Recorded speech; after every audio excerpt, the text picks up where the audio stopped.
So hi friends, എല്ലാവർക്കും എൻ്റെ പുതിയ വീഡിയോസ് ആണ് ഗൈസ്. അപ്പോൾ ഇന്ന് ഞാൻ എക്സ്പ്ലെയിൻ ചെയ്യാൻ പോകുന്ന one piece A Garh part 2 1124. അപ്പോൾ ഗൈസ്, കഴിഞ്ഞ വീഡിയോയ്ക്ക് ഞാൻ പ്രതീക്ഷിച്ച അത്രയും അങ്ങ് വ്യൂസും സപ്പും കിട്ടിയില്ലെങ്കിലും കുഴപ്പമില്ലായിരുന്നു. എന്തായാലും തുടങ്ങിയില്ലേ, ഇനി തീർത്തിട്ടേ ഉള്ളൂ. അപ്പം ഇന്നത്തെ വീഡിയോയ്ക്കും അത്യാവശ്യം നല്ല സപ്പോർട്ട് കിട്ടുമെന്ന് ഞാൻ വിചാരിക്കുന്നു. ഏകദേശം ഈ മാസം തൊട്ട് ഇറങ്ങാൻ പോകുന്ന എല്ലാ ആനിമയും ഞാൻ ചെയ്യാൻ പ്ലാൻ ചെയ്യുന്നുണ്ട്. എന്തായാലും ഫയർഫോഴ്സ് ഞാൻ കുറച്ച് നാളത്തെ മാറ്റി വെച്ചിട്ട് ഫയർഫോഴ്സിൻ്റെ സീസൺ 1 ഇപ്പം റെക്കോർഡ് ഓഫ് റാഗ്നറോക്കോ അങ്ങനെ പറഞ്ഞൊരു ആനിമി ഒരു ബ്രോ കുറേ അവൻ കഷ്ടപ്പെട്ട് പറയുന്നുണ്ട്. എന്തായാലും അതിൻ്റെ കാര്യവും ഞാനൊന്ന് നോക്കട്ടെ. ഇതിൻ്റെ ഇടയ്ക്ക് ഞാൻ ഡെയിലി ബ്ലാക്ക് ക്ലോറും ഇടാൻ നോക്കാം. പിന്നെ ലെസറസ് ഇപ്പോൾ പെൻഡിങ് കിടപ്പുണ്ട്. ടു എ ഹീറോ എക്സ് എന്ന് പറഞ്ഞൊരു ആനിമയും കിടപ്പുണ്ട്. അപ്പം അതൊരു അടിപൊളിയാണ് ആനിമയാണെന്ന് പറയുന്നു. അപ്പോൾ അതൊന്ന് ചെയ്യണം. അപ്പോൾ ഇതെല്ലാം വരുന്നതായിരിക്കും. നിങ്ങൾക്ക് ഇഷ്ടമുള്ള ആനിമ എല്ലാ ആനിമയും നമ്മൾ ചെയ്യുന്നതായിരിക്കും കേട്ടോ. ഒന്നും നമ്മൾ മാറ്റി വെക്കത്തില്ല. എന്നാൽ കണ്ടിന്യൂ ചെയ്ത ആനിമ എല്ലാം നമ്മൾ കണ്ടിന്യൂ ചെയ്ത് പോവുകയും ചെയ്യും. അപ്പോൾ ഈ ഒറ്റക്കാര്യം അറിഞ്ഞാൽ മതി, നിങ്ങൾ സബ് ലൈക്ക് ചെയ്ത് കൂടുക. അത്രയേ ഉള്ളൂ. നമുക്ക് 10K അടിക്കണം, അതാണ് നമ്മളെ ലക്ഷ്യം. പറ്റുമെങ്കിൽ ഈ മാസം തന്നെ 10K അടിക്കണം. പക്ഷേ പറ്റത്തില്ലെന്നാണ് എനിക്ക് തോന്നുന്നത്. ഈ പോക്കോയാൽ പറ്റത്തില്ല. പക്ഷെ എന്നാലും ഞാൻ മാക്സിമം ട്രൈ ചെയ്യാം. അപ്പം അത്രയും പറഞ്ഞുകൊണ്ട് നീ എന്താ വീട്ടിലേക്ക് കിടക്കുന്നു. So it's me your explainer base.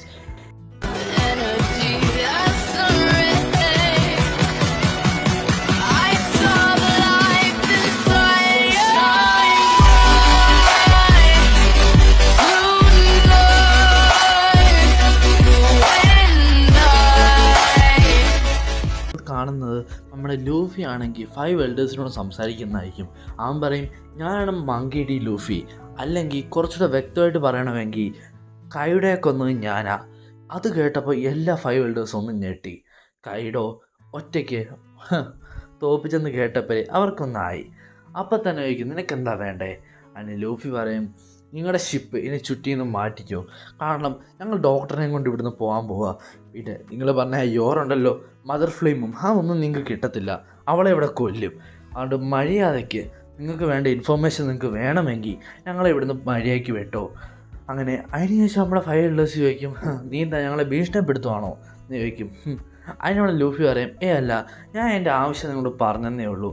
അങ്ങനെ അതിനുശേഷം നമ്മുടെ 5 എൽഡേഴ്സ് ചോദിക്കും, നിങ്ങളുടെ ഇവിടെ ആരൊക്കെയുണ്ട്? പക്ഷേ അത് കേട്ട് നമ്മുടെ റോബിൻ പറയും, വേണ്ട ലൂഫി, ഇനി നീ അവരോട് കൂടെ സംസാരിക്കേണ്ട, വെക്കാൻ പറയും. പക്ഷേ ലൂഫി പറയും, ഇവിടെ ആണെങ്കിലും ഞങ്ങളെല്ലാം കൂടെ ഒരുമിച്ച് ഇങ്ങനെ ഇരിക്കുക, പിന്നെ ആഹാരം കഴിച്ചുകൊണ്ടിരിക്കുന്നു. ഞങ്ങളുടെ കുറച്ചുകൂടെയൊക്കെ ഇഞ്ചോർഡാണ് കേട്ടോ. അപ്പോൾ എല്ലാവർക്കും അത്ര ഓക്കെ അല്ല, കുറച്ചൊരു ഇഞ്ചോർഡ് ആയിരിക്കുക. ഇത്രയും കേട്ടവരെ അവരൊന്ന് ഓക്കെ ആയി. എന്നിട്ട് നമ്മുടെ റോബിൻ പെട്ടെന്ന് അവളുടെ പവർ യൂസ് ചെയ്ത് കോൾ കട്ട് ചെയ്തു. എന്നിട്ട് ലൂഫി ദേഷ്യപ്പെട്ടു, നീ എന്തിനാ കോൾ കട്ട് ചെയ്ത് എന്നോട് പറയാതെ? അതിന് റോബിൻ പറഞ്ഞു, നീ പൊട്ടനാണോ? അവർ നിൻ്റെ അടുത്തു നിന്ന് ഇൻഫർമേഷൻ കളക്ട് ചെയ്യുമല്ലേ, ഇപ്പോൾ അവർക്ക് മനസ്സിലായി കാണും നമ്മുടെ കൂട്ടത്തിലുള്ള പകുതി പേർക്കും ഫൈറ്റ് ചെയ്യാൻ പറ്റത്തില്ലെന്ന്. അങ്ങനെ അതിനുശേഷം നമ്മളെ കാണിക്കുന്നത് വിവി ആയിരിക്കും. അങ്ങനെ വിവി ഇത് കോൾ കേട്ട് ഞെട്ടിപ്പോയി കാരണം നമ്മുടെ ലൂഫി സ്ട്രെയിറ്റ് നേവിയുടെ ഏറ്റവും പവർഫുൾ ആയിട്ടുള്ള എമ്മയുടെ തൊട്ട് താഴെയുള്ള 5 എൽഡേഴ്സിൻ്റെ കൂടെ സ്ട്രെയിറ്റ് ത്രെട്ടനിങ് ചെയ്യുക. അവർ ഒരുമിച്ച് അങ്ങോട്ട് ഇറങ്ങിയ ലൂഫിയുടെ കാര്യം എന്താവും എന്നറിയാമല്ലോ. എനിക്ക് വലിയ പേടിയൊന്നുമില്ല, ഞാൻ മാങ്ക വായിച്ചത്. അങ്ങനെ അതിന് ശേഷം നമ്മളെ കാണിക്കുന്ന ഡോർമാനായിരിക്കും. പുള്ളിക്കാരാണ് നമ്മുടെ സാച്ചോൻ്റെ കൂടെ ഇപ്പോഴും നിൽപ്പുണ്ടാവും. എന്നിട്ട് സാച്ചോൻ പറയും, ഇവരൊക്കെ ജീവിതം വെറും എനിക്കൊരു ഇൻസെക്ട്സിനെ പോലെ, അവർക്ക് തുല്യമായിട്ട് എനിക്കുള്ളൂ. അവരെ ഞാൻ കാര്യം ഇങ്ങനെ നേരിച്ച് കൊല്ലുന്ന പോലെ ഇവരെ ഞാൻ കൊല്ലും. പക്ഷേ ഇത് കേട്ടവൻ ഡോർമാന് ചെറുതായിട്ടൊന്ന് വിഷമോ, കാരണം ഒരു മനുഷ്യന്മാർക്ക് ഇയാളുടെ മുമ്പ് ഒരു വിലയില്ല. ശരിക്കും പറഞ്ഞാൽ അതാണ് എഴുതുന്ന സത്യം. പവറും ശക്തിയില്ലാത്തവൻ ഇങ്ങനെ വെറും ഇൻസെക്ട്സിനെ പോലെ ചാവണം അയാളുടെ മുമ്പിൽ. അതാണ് പുള്ളിയുടെ കാര്യം. അങ്ങനെ അതിനുശേഷം കാണിക്കുന്ന നമ്മുടെ യോറിനെ ആയിരിക്കും. യോറ് പറയും, നിങ്ങൾക്ക് ആർക്കും എന്നെ കൊല്ലാൻ പറ്റത്തില്ല, ആർക്കും ആക്രമിക്കാൻ പറ്റത്തില്ല. നിങ്ങൾ ആരെങ്കിലും എന്തെങ്കിലും എന്നെ ചെയ്താൽ അമ്മയാണേ സത്യം, ഞാൻ മറ്റേ ഒഹേറ അടിച്ച് തകർത്ത പോലെ ഈ ഐലൻഡ് നിങ്ങളെ ഞാൻ അങ്ങ് തകർക്കും. പക്ഷേ ഇത് കേട്ടപ്പോൾ നമ്മൾ ഞാമി ഓടി കൊണ്ട് പറയാം, നിനക്ക് എത്ര ധൈര്യം ഉണ്ടേ റോബിൻ്റെ മുമ്പിൽ ഇരുന്ന് പറയാമെന്ന് പറഞ്ഞിട്ട് അവൾക്കിട്ട് ഒരെണ്ണം വെച്ച് അങ്ങ് കൊടുക്കും. നല്ലൊരു ആവശ്യമായിരുന്നു നമുക്കത്. ഒന്നല്ല 2 നമുക്ക് ആവശ്യമുണ്ടായിരുന്നു. അതിനുശേഷം നമ്മുടെ ചോപ്പൻ എന്ത് ചെയ്യും, നമ്മളെ റോബിനോട് ചോദിക്കും, റോബിൻ നിനക്കിപ്പോൾ എങ്ങനെയുണ്ട്? കുഴപ്പമൊന്നുമില്ലല്ലോ. അതിന് റോബിൻ പറയും, ഇല്ല എനിക്കിപ്പോൾ വലിയ കുഴപ്പമൊന്നുമില്ല. അങ്ങനെ അതിനുശേഷം നമ്മുടെ ഡോക്ടർ വെഗാപ്പങ്ക് പറയും, എനിക്ക് നിങ്ങളെല്ലാം നല്ല താങ്ക്സ് പറയാനുണ്ട്, കാരണം നിങ്ങളെ കറക്റ്റ് സമയത്തൊന്ന് രക്ഷിച്ചില്ലായിരുന്നെങ്കിൽ ഈ യോറെന്നെ കൊന്നേനെ. അങ്ങനെ അതിനുശേഷം നമ്മുടെ കാക്കുവിനെ കാണിക്കും. ശരിക്കും പറഞ്ഞാൽ സ്റ്റാർ ഹൈറ്റ് നമ്മുടെ കാക്കുവിനോടും അവരുടെ ടീമിനോടും ചെറുതായിട്ട് ഗ്രേറ്റ്ഫുൾ തന്നെ, കാരണം സമയത്ത് അവർ നല്ല രീതിയിൽ ഇവരെ ഹെൽപ്പ് ചെയ്തായിരുന്നു. അതുകൊണ്ട് ഇപ്പോൾ അവർക്കൊരാവശ്യം വന്നപ്പം ജസ്റ്റ് ഒന്ന് ഹെൽപ്പ് ചെയ്യുന്നു, അത്രേ ഉള്ളൂ. പിന്നെ നമ്മുടെ ലൂച്ചി എന്ന് വിളിക്കാൻ ലൂച്ചി എന്നാണ് തോന്നുന്നത്. അപ്പോൾ ലൂച്ചി ആണെങ്കിൽ അവിടെ നിന്ന് മാക്സിമം ഇൻഫർമേഷൻ കളക്ട് ചെയ്തുകൊണ്ടിരിക്കുകയായിരുന്നു. കാരണം അവനൊരു നേവിയുടെ അസസിനല്ലേ, അപ്പോൾ അവന് പറ്റുന്ന അത്രയും അവൻ ഇൻഫർമേഷൻ കളക്ട് ചെയ്ത് എപ്പോൾ നേവികളുടെ അടുത്തെത്തും അപ്പോൾ പറഞ്ഞു കൊടുക്കാൻ വേണ്ടി. അങ്ങനെ അതിന് ശേഷം നമ്മുടെ ലിനറ്റിനെ ആയിരിക്കും കാണിക്കുന്നത്. ലിനറ്റ് ആണെങ്കിൽ അവിടെയുള്ള ബാക്കിയുള്ള അവളുടെ റോബോട്ട്സിനെ പിടിച്ചുകൊണ്ട് കരഞ്ഞുകൊണ്ടിരിക്കുകയായിരിക്കും. ആട്ട് പറയും ഷാർക്ക് ഇപ്പോഴും ജീവനോടുണ്ടാവും, എവിടെ അവൾ എന്ന് പറഞ്ഞിട്ട് കരഞ്ഞുകൊണ്ടിരിക്കുകയും. ഇത് കേട്ട ഊസാപ്പ് പറയും നീ ഒന്ന് കുറച്ച് നേരം മിണ്ടായിരിക്കാവോ, ഞാൻ ഇവിടുത്തെ ബേസ്മെൻറ്റിലുള്ള ആൾക്കാരോട് സംസാരിച്ചുകൊണ്ടിരിക്കുക. അങ്ങനെ അതിനുശേഷം നമ്മളെ ബേസ്മെൻറ്റിലുള്ള ബാക്കിയുള്ള ആൾക്കാരെ കാണിക്കും. അവരാണെങ്കിൽ നല്ല സന്തോഷത്തിലായിരിക്കും. കാരണം ഇപ്പോൾ സ്റ്റാർ ഹാറ്റ് ആണെങ്കിൽ അവർക്ക് ഫുഡ് കൊടുത്തു കാണും. പക്ഷേ വേറെ വിഷയമുണ്ട്, ഈ സെറാഫോൺസ് ഇല്ലേ, ആ റോബോട്ട്സ് അവരിപ്പോഴും ആ ഒരു ബബിളിനകത്ത് അവിടെ ഇരിപ്പുണ്ട്. ഇവരെ കാണുമ്പോഴാണെങ്കിലോ ഇവർക്കെല്ലാം നല്ല പേടിയാവുക. കാരണം ഇവരൊരു അറ്റാക്ക് മതി ഇവരെല്ലാം തൊലയാൻ വേണ്ടി. അതിന് നമ്മുടെ വെഗാപങ്ക് പറയും അവരിപ്പോൾ ഇട്ടേക്കുന്ന ആ ബബിളില്ലേ, ആ ബബിൾ നല്ല സേഫ് ആയിട്ടുള്ള ബബിളാണ്. ആ ബബിളിനെ MK3 ഷീൽഡ് പോലെ തന്നെ ഉപയോഗിക്കാൻ പറ്റും. അത്ര പവർഫുൾ ആയിട്ടുള്ള സാധനമാണ് അത്. അതുകൊണ്ട് നിങ്ങളാരും പേടിക്കണ്ട എന്ന് പറയും. എന്നിട്ട് നമ്മുടെ സെറാഫിം പറയും ഞങ്ങൾക്ക് ഇതുവരെ ഒരു ഓർഡറും തന്നില്ല നിങ്ങളെ കൊല്ലാൻ വേണ്ടി, അതുകൊണ്ട് നിങ്ങളിപ്പോൾ സേഫാണ്. ഞങ്ങൾക്ക് ഓർഡർ തന്നാൽ മാത്രമേ ഞങ്ങൾ ആരെങ്കിലും ഉപദ്രവിക്കത്തുള്ളൂ എന്ന് പറയും. അങ്ങനെ അതിനുശേഷം നമ്മുടെ ഫ്രാങ്കി പറയും എസ്നേക്ക് നിന്നോട് എനിക്ക് നന്ദി പറയാനുണ്ട്. അന്ന് നീ കാരണം മാത്രമാണ് ആ പെട്രിഫിക്കേഷൻ അൺഡൺ ചെയ്യാൻ പറ്റിയേ. പക്ഷേ അതിന് നമ്മുടെ ഡോക്ടർ വേപ്പങ്ക് പറയും ഇവൾ കാണണോ, അതെങ്ങനെ, ഇവൾക്കാരെങ്കിലും ഓർഡർ കൊടുത്തായിരുന്നോ എന്ന് പറയും. പക്ഷേ അതിന് പകരം നടന്നതെന്താ വെച്ചാൽ നമ്മുടെ ലൂഫി നമ്മുടെ എസ്നെക്കിനോട് സംസാരിച്ചപ്പോൾ അല്ലെങ്കിൽ ഹാങ്കോക്കിൻ്റെ കോപ്പിയോട് സംസാരിച്ചപ്പം പെട്ടെന്ന് ഹാങ്കോക്കിൻ്റെ കൂട്ട് തന്നെ ഇവൾ പ്രണയത്തിലേക്ക് ആരങ്ങളിലേക്ക് വീണുപോയി. ലൂഫിയുടെ റിസ് അടിച്ചങ്ങ് കയറിപ്പോയി. അപ്പോഴത്തേന് അവളോട് പ്രണയത്തിലായി ഇവരെ സഹായിച്ച് കുറച്ച് നേരത്തേക്ക്. അങ്ങനെ ഇപ്പോഴാണെങ്കിൽ ലൂഫിയെ വീണ്ടും കാണപ്പം അവൾ വീണ്ടും ആ പ്രണയത്തിൻ്റെ ആരങ്ങളിലേക്ക് വീണുപോയി. അങ്ങനെ അതിന് ശേഷം നമ്മുടെ വെഗാപങ്ക് എല്ലാം നോട്ട് ചെയ്ത് വെക്കുന്നുണ്ടാവും. പിന്നെ നമ്മുടെ മേരിയും കൂടെ കാണിക്കും. മേരിയും വെഗാപങ്കും കൂടെ ചേർന്ന് ആ ഡൂം ഒന്ന് തുറക്കാൻ നോക്കും. കാരണം ഈ ഡൂം ഇങ്ങനെ വന്ന് ഷീൽഡ് പോലെ ഇങ്ങ് അടഞ്ഞു കിടക്കുന്നതുകൊണ്ടാണ് ഇവർക്ക് ഈ എഗ്ഗേഡ് വിടാൻ പറ്റാത്തത്. എന്നിട്ട് ഇതെല്ലാം കണ്ട ഇവരെ കളിയാക്കാൻ തുടങ്ങും. നിങ്ങൾ എത്ര വേണമെങ്കിലും ആലോചിച്ചോ, നിങ്ങളുടെ തല പൊട്ടിത്തെറിക്കുന്നതുകൊണ്ട് നിങ്ങൾ ആലോചിച്ചോ, പക്ഷെ എന്നാലും നിങ്ങളെ കൊണ്ട് ചെയ്യാൻ പറ്റത്തില്ല എന്ന് പറയും. ഇത് കണ്ട നെറ്റാണെങ്കിൽ പെട്ടെന്ന് അവളെ ചെന്ന് അടിക്കാൻ ചെല്ലും. പക്ഷേ അതിട്ട് അവളെ അടിക്കാൻ പറ്റാതെ വരും. അങ്ങനെ അതിന് ശേഷം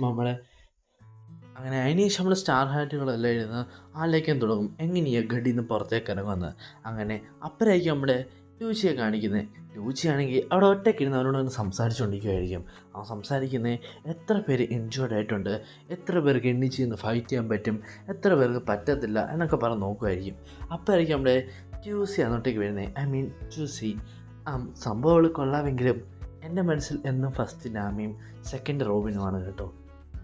വേണമെങ്കിൽ ഫോർത്ത് നോക്കാം, തേർഡ് വേവിയാന്ന് തോന്നുന്നു. അപ്പം അതിന് ശേഷം നമ്മൾ കണ്ടു പറയും പുറത്താണെങ്കിൽ 100 കണക്കിന് നേവി ഷിപ്പുകളും 3000 കണക്കിന് നേവി സോൾജേഴ്സും പിന്നെ കിസാറും പുറത്ത് വന്ന് നിൽപ്പുണ്ടെന്ന് പറയും. ഇത് കേട്ടാൽ അവർ വലുതായിട്ട് അങ്ങനെ ഞെട്ടിയില്ല. ഓക്കെ, ആ ഒരു ഭാവമായിരുന്നു. അങ്ങനെ ഇത് കണ്ട് നമ്മുടെ സാഞ്ചിപ്പെട്ട് വന്ന് ജ്യൂസീസോ എന്ന് പറഞ്ഞിട്ട് ചെന്നിട്ട് പെട്ടെന്ന് നമുക്ക് ചായയൊക്കെ കൊടുക്കാൻ തുടങ്ങും. സ്ഥിരം തന്നെ, അല്ല വലിയ പുതുമയൊന്നും ഇല്ലായിരിക്കും. അങ്ങനെ അതിന് ശേഷം ലൈക്ക് ഇതാണ് ഏറ്റവും കൂടുതൽ ഞാൻ കാത്തിരുന്നത്.